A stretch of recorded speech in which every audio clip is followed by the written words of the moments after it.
Jeff Skevington and I, we have been traveling a lot in the past. We decided, in conjunction with a trip to Antarctica, to do Misiones in northern Argentina as an extension trip. We got here and we had 1 week in this area.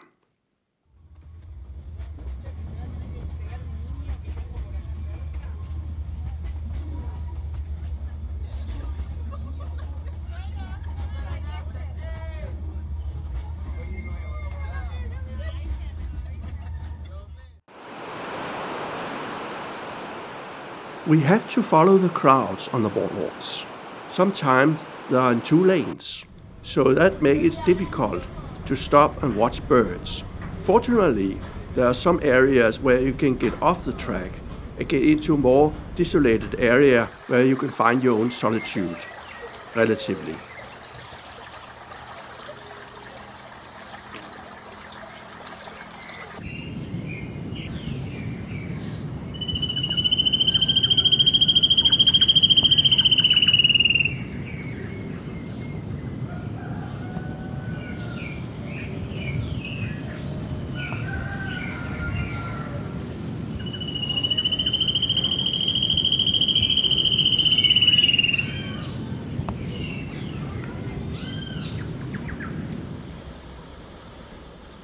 There are some butterflies around in the national park, sitting on the rails, a morpho here and there and things like that. So that was entertaining. We also had the plus-crested jay, which is very tame.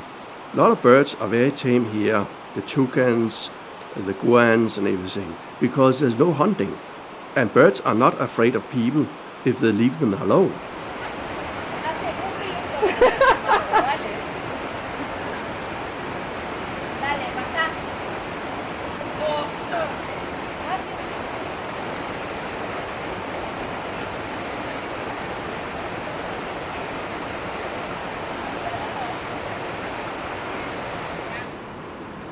Iquazu is a very special place.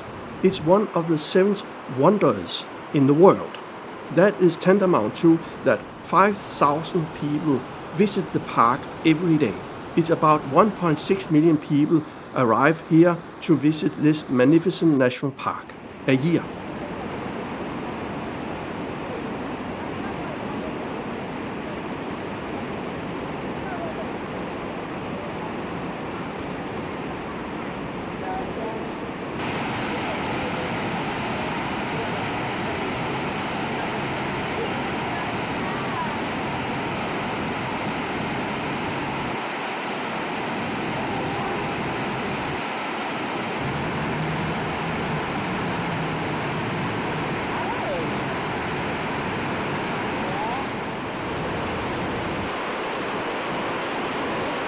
Dusky swifts are very special.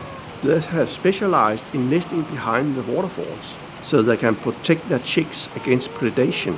That's very smart. Sometimes you see the dusky swift fly in and out of the water while they're catching food in the air.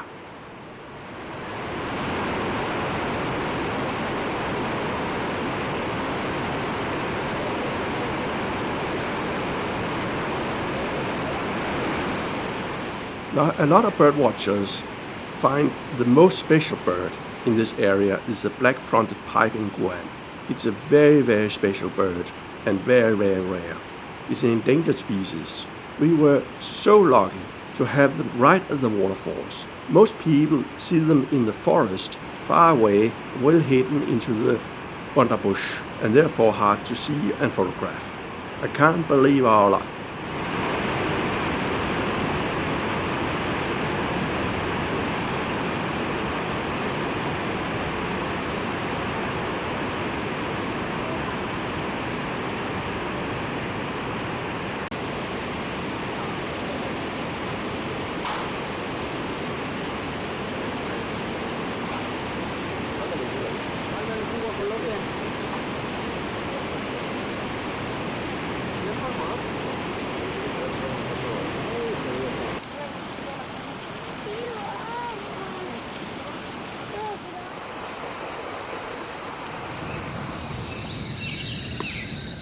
The day after, we went on a beautiful morning down south on Route 101 to watch birds.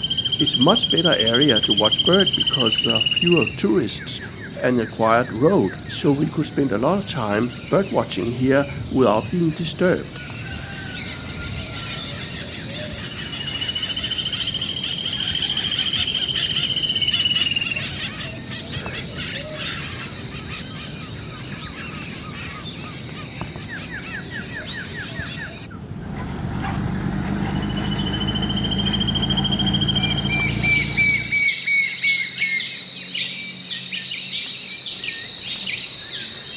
Here at the height, we had padded cuckoo, and we have calling and birds, rails calling from the marshes, and a yellow-rumped cacique nesting. So there was a lot of things to see and watch. We saw the parrots flying across, always entertained, all day.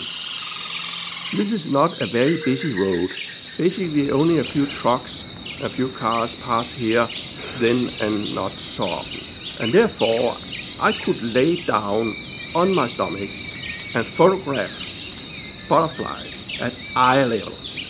Leave the camera and just keep filming. That's amazing. And there was so much to see. So many species of butterflies, you couldn't believe it. All kinds. Middle marks, owls, admirals, emperors. Here we see a leaf-winged butterfly, Memphis morus, resting on this plant. It's amazing to be here to watch the butterflies. Apparently, we struck a very lucky time in October, the peak season for butterflies, and it was amazing to watch. You know, it's a behavior. The butterflies come in here to feed on salt, natrium, they feed on dead animals, protein, and things like that. They need to do that because nectar from flowering plants are not enough for them. They need more. The decaying juices from a carcass provide valuable amino acids that are not found in sufficient quantities in flowers. This nutrient intake is particularly important for the male butterflies who transfer these salts to females during mating. The females then use these minerals to produce healthier eggs.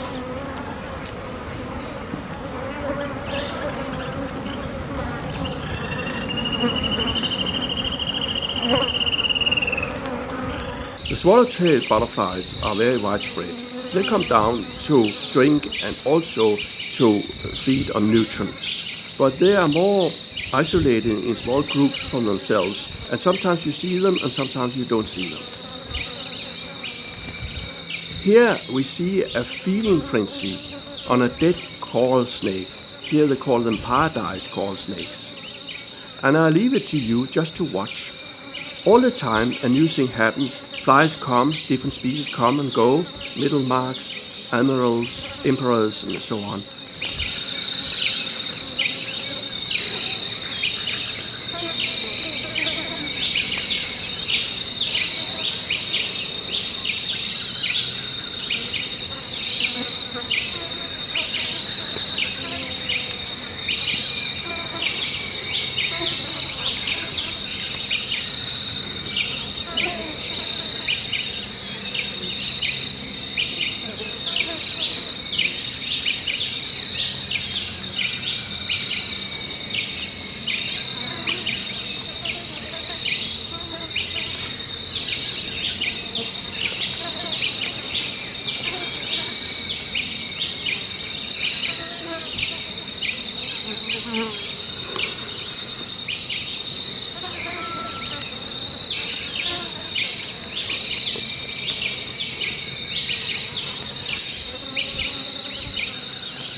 Some research suggests that certain tropical butterfly species can even smell carrion from a very long distance. It's like the black vultures and the turkey vultures. They do the same. They come for 10 or 20 kilometers away to see these carcasses in the middle of the road.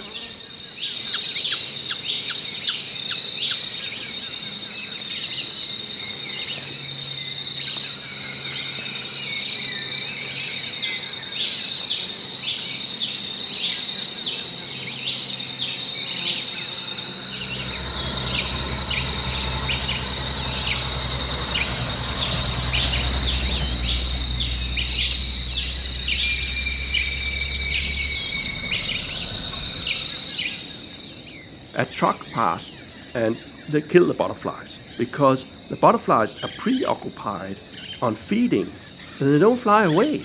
Some do, but most do not. So we saw a lot of dead butterflies laying on the ground. I wonder whether that will impact the population in the area.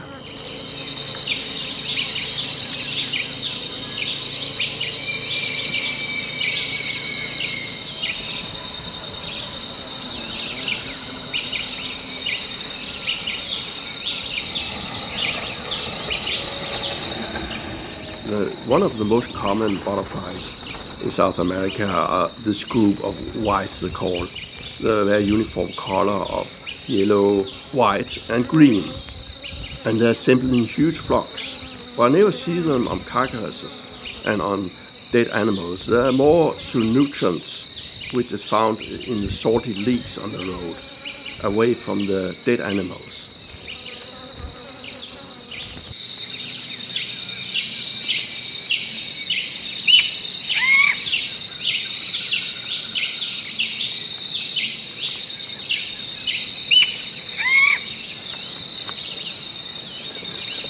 When I came back to Denmark, I entered all the species I photographed on iNaturalist.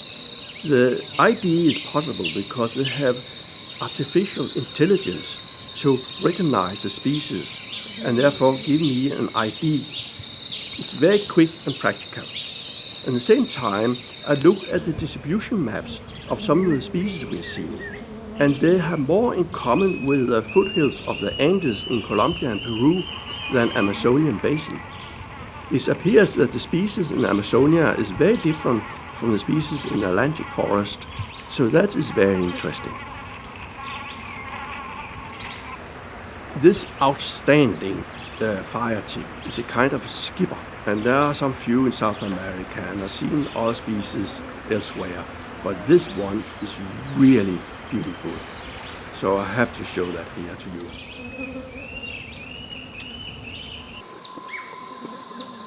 One place we stopped for lunch on the top of the hill and sat in the car. We could see something moving down in the bottom of the valley about 500 meters away, maybe 1 kilometer away. I think it was a cat. We agreed that it was a cat. Jeff was very wise. He went out of the car, standing behind with his long lens to photograph.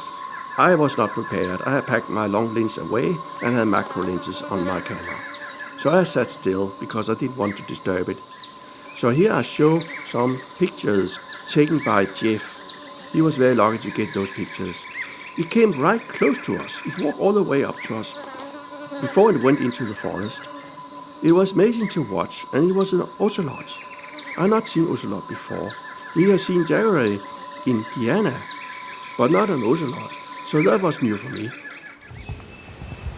Here we are bird watching in another place, and Jeff enjoys bird watching.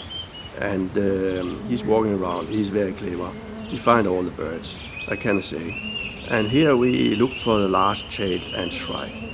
But also we found this trogon, very tame trogon, which is endemic to this area. And they were standing right in front of us. We had some very good encounters of birds on this trip, but not everything filmed. Here we see a common morpho. It's the flashing blue, which you always see in the South American rainforest. It's just flash up blue, and it's hovering around. It's so amazing thing to see. No, I'm Julian. What do you have for breakfast, like normally? Glieden in belly them. For breakfast, just muesli and yogurt and stuff like that usually. But I guess there's a little store down here.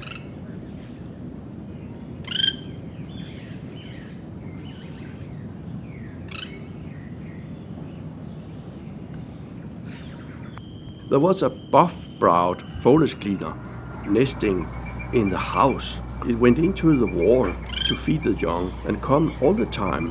And I never seen a foliage cleaner nesting before, so that was quite interesting. Also a hummingbird hanged around. There was a glittering bellied emerald.